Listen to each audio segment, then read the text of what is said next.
Hello, welcome back. Alright, so we're going to cover in this video what is kosher, clean versus unclean. Okay? Kosher is a concept that is associated with cleanliness or purity. There's a big difference between biblically clean and biblically kosher. For the purposes of this video, we need to understand that there's a big difference between biblically clean and biblically kosher. For example, in Scripture, it says that you are made unclean by touching the body of a dead corpse, okay, whether it be an animal or a human being, and that's the most severe form of uncleanliness. However, that has nothing to do with kosher, as kosher is a term that specifically relates to food. The term clean is a really hard term to describe in our Western society because we don't actually have a term that actually relates or associates with that specific term. The Hebrew word is tohar, which is a word for clean, versus the word that they're using for kosher or is edible, because the word kosher doesn't actually exist in Scripture. When Elohim was talking to Moshe or Moses, he actually used the word, you may eat this and you may not eat that. Kosher is the word that they inserted or that they came up with to describe what can and can't be eaten. It's important to note that when I say clean, I am not necessarily referring to anything that is related to being good or bad, sinful or not. Being clean and unclean was a daily function in Scripture, and so sometimes if they had a dead body, they'd have to wrap that body, and that would make you unclean. Again, it does not relate to what's kosher and not kosher.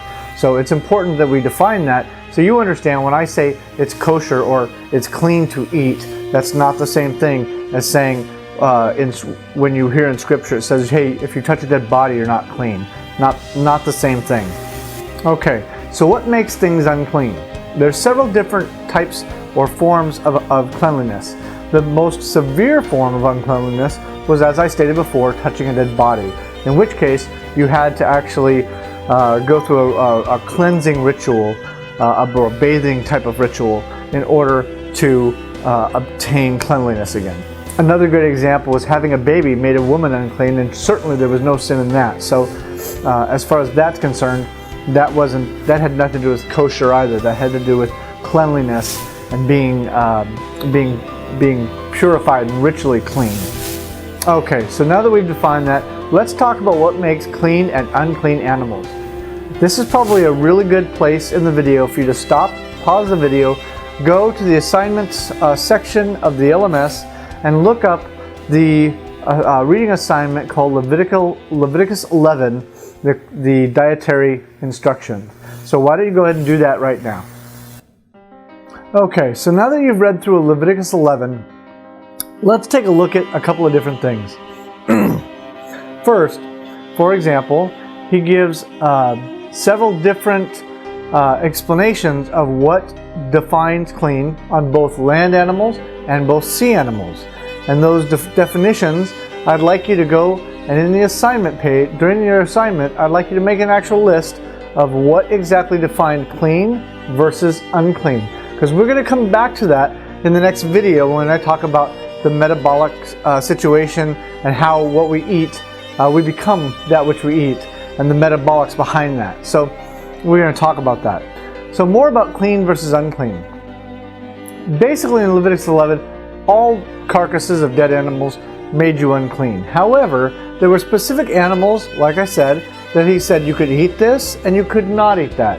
And so I'm really excited to talk to you about these animals he said you could eat and these animals he said we couldn't eat. And let us look together and see, is there a pattern here that we can actually look at with these animals and figure out why possibly Elohim in this text might have said you can eat this and don't eat this, and may there be some health reasons behind it. Another great example is the idea of boiling a calf in the milk of its mother. Interestingly enough, in the text it doesn't say you can boil a calf in the milk of another cow. It simply says boiling a calf in the milk of its mother. Now, there's a lot of different explanations as to what exactly that text means. When I did my historical research into it, things that I came up with for why you should not do this had more to do with pagan practices as opposed to dietary issues caused by the actual eating of meat and milk together. Okay, so that'll give you a brief overview of clean versus unclean. Okay. Also, I'd like you to please, as soon as this video is over, go to the assignments page and look at the next couple of lessons, which is first, read over again Leviticus 11.